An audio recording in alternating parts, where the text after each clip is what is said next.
안녕하세요. 저는 피트 선배에서 생물 추론을 담당하고 있는 경희대 약학과 서현석이라고 합니다.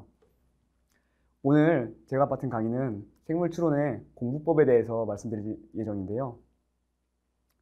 목차는 지금 여기 제 소개 간단히 하고 그 다음에 생물 추론에 관해서 말씀드리고 9회 피트 준비생들은 그 9회 피트 하시는 분들은 지금 마지막에 기타 Q&A 시간에 지금 현재 가지고 계시는 궁금증을 제가 어느 정도 해결해 드릴 예정이니까 이 내용이 궁금하지 않으신 분들은 뒤에 넘겨보셔도 괜찮을 것 같아요. 네. 제 소개를 간단히 하자면 저는 6회 PT를 받고요. 여기 보시면 생물추론에 100분이 나오죠? 네, 잘 보이시나요? 네, 이렇게 성적을 받았습니다. 그러면 제가 이제 말씀드릴 내용은 피트 생물 어떻게 공부해야 될까?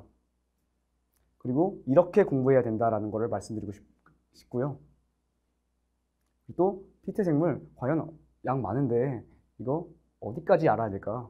어떻게 접근해야 될까를 말씀드릴 예정입니다.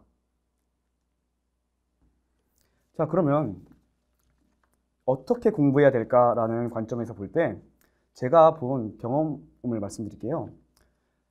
잘하는 분, 못하는 분, 네, 분명히 나뉘죠. 근데 피트 생물에 대한 그 관점을 잘 못 가지시는 분들은 대부분 다 외우셨어요. 그냥 결과 위주의 암기죠. 그렇게 결과 위주의 암기를 하다 보니까 회독수가 중요한 거예요. 그래서 기본서를 많이 읽는 게 중요하다고 생각하셔서 저한테 항상 오세요. 쌤, 저 6회독 했고 7회독 했는데 왜 성적이 안 나올까요? 그런 분들의 대부분이 그냥 결과만 암기하셨었어요. 제가 결과만 암기하는 거에 대한 그 단점을 잠깐 예로 들어드릴게요. 저희 식물의 면역은 어떻다고 들으셨어요? 그렇죠. 비특이적이에요. 제가 원하는 피트를 공부하시면은 누구나 한 번쯤 들어보셨을 거예요. 식물의 면역은 비특이적이야. 그럼 잠깐 저희 따라가 볼까요?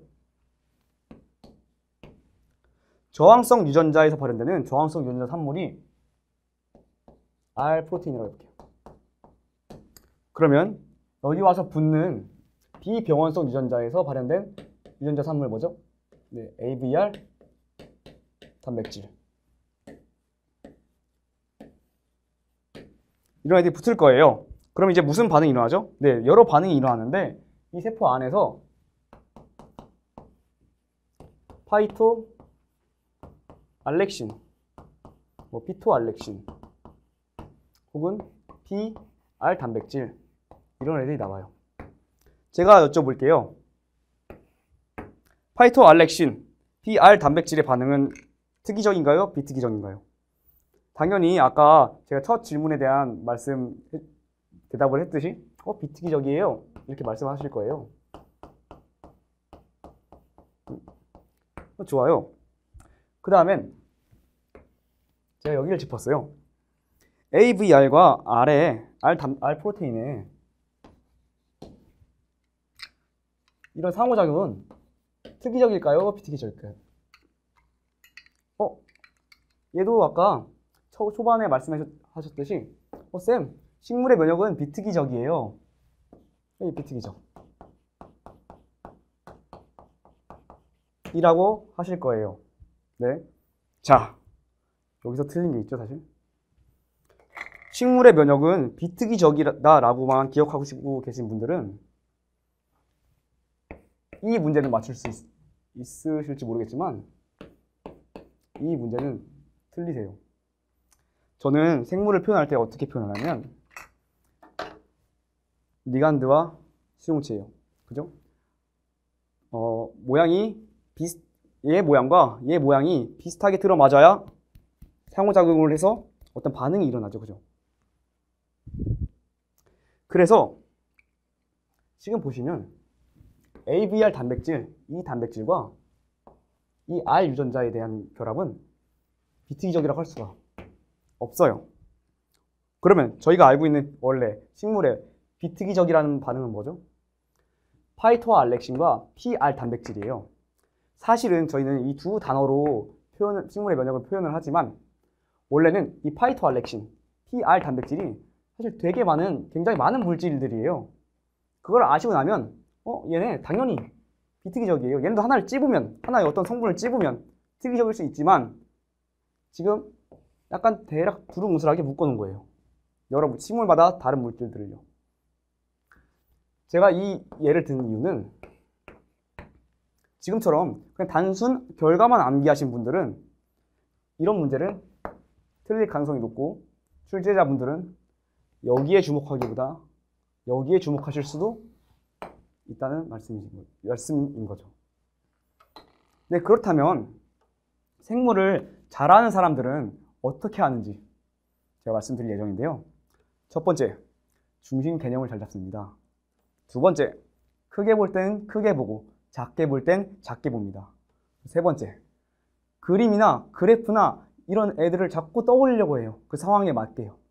네, 그래서 제가 이거에 대한 예도 잠깐만 들어드릴게요.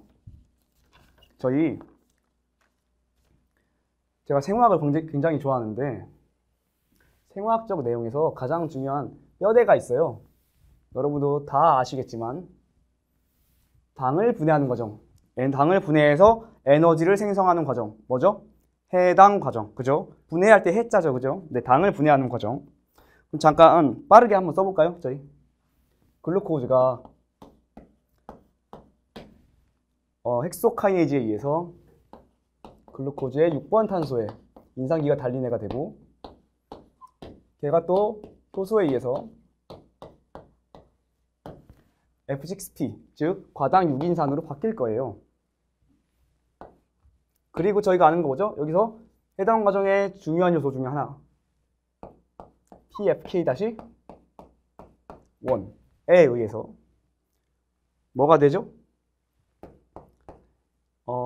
인산화된 과당에 다시 인산기를 붙이는 효소 어디에? 1번 탄소에. 그래서 1, 6, BP 이렇게 되겠죠. 자, 그 다음엔 해당까지 쭉쭉 갈 거예요. 얘는 일반적으로 PT를 준비하시는 분들은 다 아는 반응이랄 거라 생각해요. 그러면 저희 한번 여기서 이어가 볼까요? 그러면 아시는 분들도 계실 거예요. 쌤, 여기서 본 거 있어요. 어떤 거 보셨죠? 얘가 1번 탄소에만 인산화되지 않는 경우도 있어요. 어디 되죠? 2번 탄소에 되는 경우도 있어요. 누구에 의해서요? 이번에 여기가 1이었고 2번 탄소니까 PFK- 2번 탄소요. 그리고 거꾸로 가는 반응은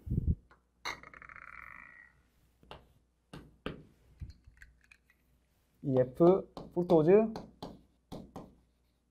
2죽에 인산기 2개 붙은 애들 거꾸로 받는 반응은 F BP아제 2번 탄소 때니까 2요. 저 이것도 알아요. 그리고 또 뭐도 아냐면요. 얘가 이 요소에 다른 자리 입체성 조절자예요. 라고 알아요.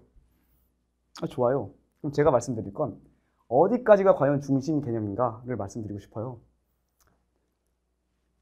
되게 상당히 어려운 개념이에요. 어려워요. 사실 더 연관시키면 어떻게 연관시킬 수 있죠? 얘가 이렇게 촉진하니까 당을 분해한 과정을 촉진하니까 얘는 어떤 호르몬 촉진할까요? 우리 당 분해한 호르몬 인슐린. 얘는요. 당을 분해하는 과정이 억제돼. 그럼 혈당이 높게 유지돼. 어느 정도 누구죠? 글루카곤, 에피네프린 이런 애들이 있어요. 그리고 좀 더 진짜 어려운 걸로 가자면 얘네가 무슨 기작을 해? 인산화 기작을 해. 얘는요. 반대 기작을 하겠죠? 탈인산화 기작을 해.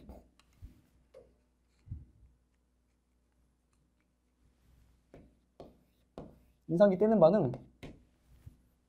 이런 것까지 아시는 분들도 있을 수 있어요. 그리고 또 추가적으로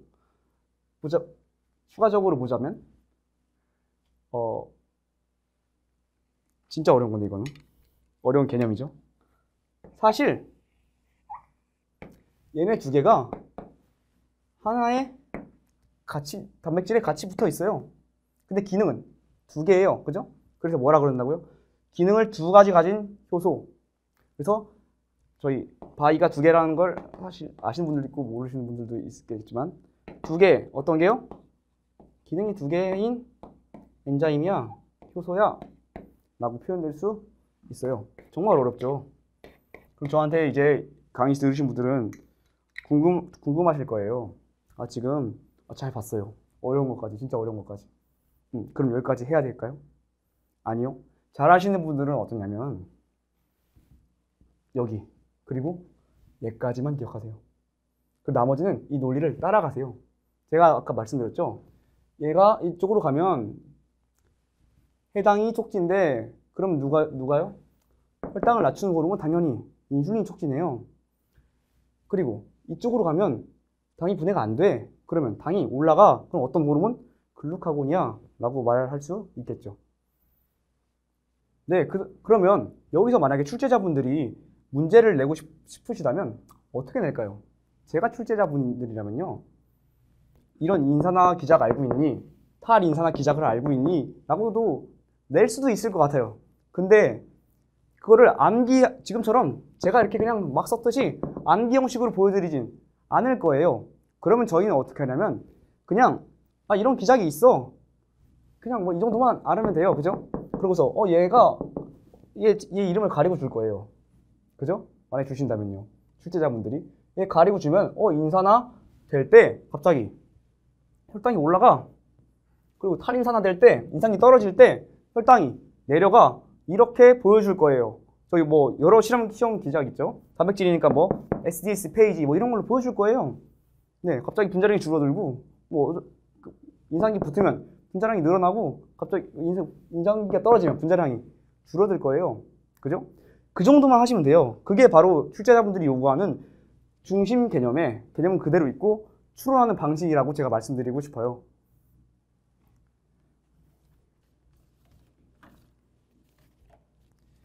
다음을 말씀드릴게요. 제가 아까 생물 추론 잘 하시는 분들은 세 가지 특징 말했죠. 중심 개념을 잘 잡고, 크게 볼 때 크게 보고, 작게 볼 때 작게 보고, 그리고 그림을 떠올린다 말씀을 드렸어요. 이 부분에 대해서 말씀드릴게요. 제가 최근에 심전도와 대동맥압을 묻는 문제를 봤었어요. 제가 미리 그래프를 그려놨는데, 저희 이런 그래프 많이 보셨죠? 뭐 더 좋은 자료 갖고 계신 분들은 얘하고 심전도를 연관시킨 그래프도 보신 적이 있으실 거예요. 그럼 한번 저희 가볼까요? 이쪽에서는 무슨 파? 피파. 피파는 어떤 걸 나타내죠? 심방해 탈분구. 그리고 그 다음에 오는 게 QRS파. QRS파는 뭐 하는 애죠? 실외 탈분구. 그 다음에 오는 애가 T파. T파는 뭐죠? 심실의 재분구. 네, 좋습니다. 여기서 문제가 뭐였냐면 그 문제에 대한 출제자분들이 저한테 그러니까 수험생분들한테 물어본 개념은 어떤 개념이었냐면요. 수험생분들 T파일 때 대동맥압이랑 T파일 때 대동맥압이랑 비교하실 수 있으신가요? 라고 물어봤어요. 문제에서. 그러면 지금 보이죠? 대동맥압은 뭐죠? 이 노란색으로 그리네. 그죠? 당연히 누가 높죠? T파. 이렇게 풀 수 있으시죠? 이건 뭐 이 그래프 볼 줄 알면 누구나 다 풀 수 있을 거예요. 근데 문제가 뭐냐면 그 문제에서 얘네가 주어지지 않았어요.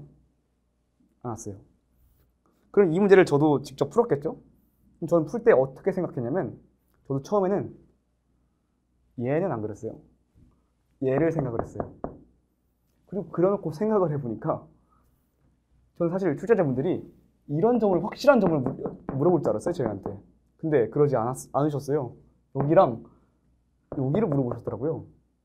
지금이야 얘는 제가 가지고 있는 자료를 기반으로 해서 정확한 그래프를 그린 거거든요. 그러면은 지금이야 비교를 할 수가 있어요. 근데 저희가 수험생분들 입장에서 그릴 때는 애매하게 그래요. 그러면 이 위치와 이 위치의 대동맥압을 비교할 수가 있을까요? 아니에요. 그죠? 그러면 그 문제는 틀려야 되나요? 아니에요. 지금 제가 말씀드리고 싶은 거는 지금 저는 작게 본 거예요. 작게요.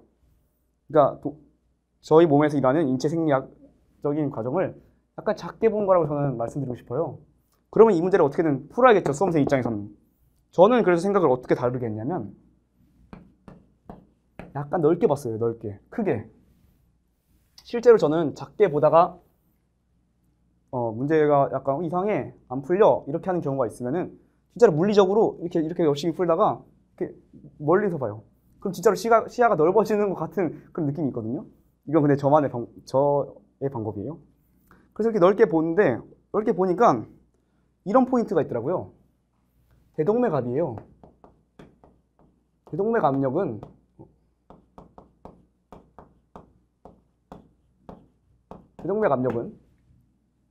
사실 혈액의 유무에 따라, 즉 혈액이 많고 적음에 따라 달라져요.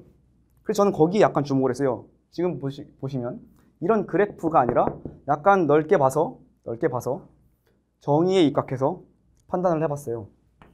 피파와 티파. 피파는 심방해 탈분극. 그럼 심방에서 심실로 혈액이 넘어올 거예요. 그럼 대동맥은? 아직은 몰라요. 네. 얘는 모르겠어. 대동맥. 우리가 아는 대로. 네. 근데 티파. 심실의 재분극. 그죠? 그럼 그 전에 어떤 과정이 있었겠죠? 지금처럼 여기 그래프에 보셔도 아시다시피 혈액이 나가는 단계가 있어요. 대동맥으로요. 그럼 얘는 적어도 혈액이 대동맥으로 방출된 이후에요. 네. 그러면 얘랑 비교를 할 때 저는 어떻게 비교를 했냐면 얘는 잘 모르겠어. 대동맥. 우리가 배운 대로 하면은 대동맥, 물론 정확하게 하면 아시는 분들도 있겠죠.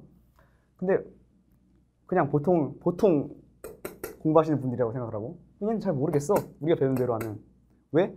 심방과 심실에만 주목을 했거든요. 그러면 얘는 잘 모르겠어. 근데 티파는 알겠어.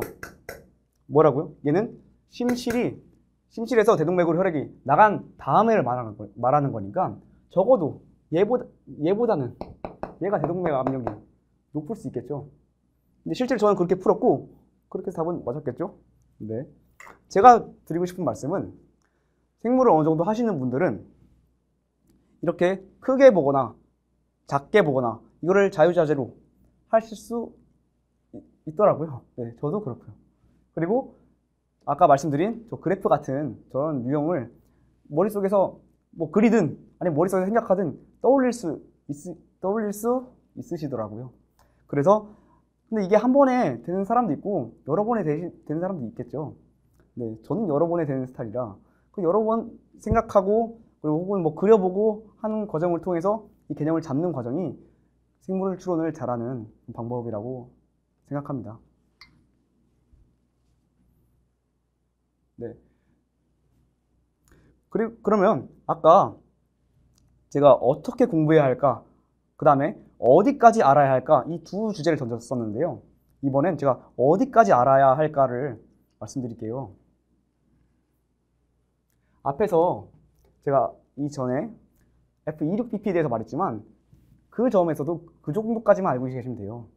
그죠? 다른 효소 같은 정확히 뭐 바이펑셔널한 그런 효소다 이런 건 너무 세부적인 개념이라고 저는 솔직하게 생각하거든요. 그리고 그거에 대한 관련된 다른 예로 본고사 7회피트 8번을 가져왔어요. 이 문제에서 이 문제를 처음 봤을 때 저도 좀 생소하다고 느꼈어요. 바나나 문제고 에틸렌에 관한 문제 같은데 3번에 은염을 처리하면 변색이 지연된다라는 문장이 나왔어요. 제가 단언하건대 이 7회피트 전까지 에틸렌과 은염의 관계를 가르치신 강사분들이 없으셨어요. 그 이후에 다 나오셨죠. 그렇다면 이게 사실 진짜 어려운 개념이거든요. 이런 어려운 개념을 저라고 알았을까요? 저도 사실 몰랐거든요. 근데 저는 이 문제를 풀어서 맞췄어요. 이 문제를 3번을 딱 찍었거든요. 옳은 것은 그래서 3번.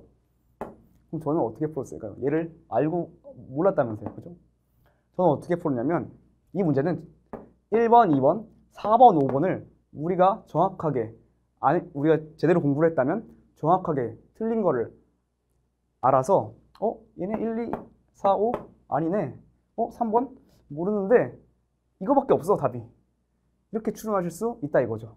네. 근데 지금은 한번 기출문제 나왔으니까 이제는 아셔야겠죠, 이제는. 근데 제가 드리고 싶은 말씀은 너무 어려운 것까지 안 하셔도 된다고 말씀드리고 싶어요. 너무 세세한 것까지. 네, 그리고 저는 항상 많은 분들께 듣는 얘기인데요. 그래서 되게 생물 공부의 핫 이슈라고 저는 생각을 해요. 단거나. 많은 분들이 저한테 물어보세요.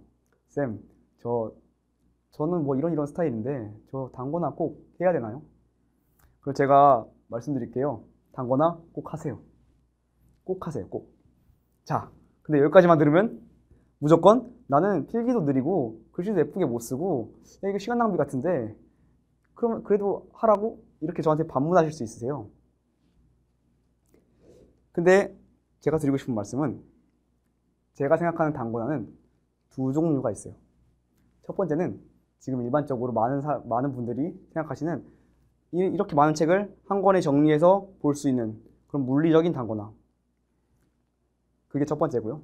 그리고 두 번째는 책을 여러 번 보는 통해서 하나의 논리, 하나의 흐름을 잡아가면서 내 머릿속으로 단권화시키는 방법이에요. 그러면은 저한테 많이 물으세요. 뭐 어떻게 물으시냐면 그럼 쌤은 어떻게 하셨어요? 저는 후자였어요. 왜냐면은 저는 글씨 예쁘게 쓰거든요. 네, 예쁘게 써요. 예쁘게 쓰려면요. 근데 강의를 듣고 필기를 하고 어떤 시간이 쫓겨서 필기를 하다 보면은 전 그렇게 예쁘게 안 써지더라고요. 그렇게 예쁘게 안 써지면 정리도 잘 안 되고. 근데 그게 가능하신 분들이 있으세요. 그러면 하셔도 돼요. 근데 저 같은 분들, 지금 저랑 비슷한 분들, 필기 예쁘게 쓰려면 시간이 많이 걸리고 혹은 그냥 아예 예쁘게 쓰실 수 아예 못 알아보게 정리를 하시는 분들. 근데 이런 분들은 굳이 시간 들여서 단권하지 마세요. 네, 그러니까 물리적인 단권화요. 대신 책을 여러 번 봄을 통해서 그 내용을 숙지해 나가면서 흐름을 잡는 거. 네, 저는 사실 물리적 단권화 이후에도 이 정신적 단권화가 따라와야 된다고 생각해요. 네, 즉 제가 결론을 짓자면 단권화 하세요. 네, 그게 물리적으로 책을 만들든 아니면 책을 여러 번 보든 그거는 수험생분들의 선택입니다. 네, 마지막으로 기타 Q&A 시간을 제가 많이 요새 9회피트 보시는 분들께 제가 많이 듣는 질문에 대한 대답을 해드리는 시간을 준비했는데요. 요새 가장 많이 듣는 질문이 쌤, 모의고사 꼭 봐야 돼요? 저 모의고사 별로 안 중요한 것 같은데 어차피 본고사도 아니고 꼭 봐야 되나요? 그리고 성적이 안 나오시다 보니까 특히 초시생분들은 자신감 잃지 않기 위해서 좀 시간 낭비 같아요. 이래서 모의고사 꼭 봐야 되나요? 이렇게 물으시는 분들이 많아요. 제가 대답 말씀드릴게요. 지금이 7월이죠. 그죠? 남은 모의고사 한 번 혹은 아니면 2번 남아 있을 거예요. 제가 드리고 싶은 말씀은 보세요. 모의고사 보세요. 왜냐하면 모의고사라는 게 말 그대로 시험에 대한 감을 유지한다고 저는 생각을 하거든요. 시험이 얼마 남지 않은 이 시점에서 제 생각에는 보시는 게 좋다 생각해요. 대신 결과에 집착하지 마세요. 특히 초시생분들이요. 모의고사라는 게 약간 문제 유형이 정해져 있어요.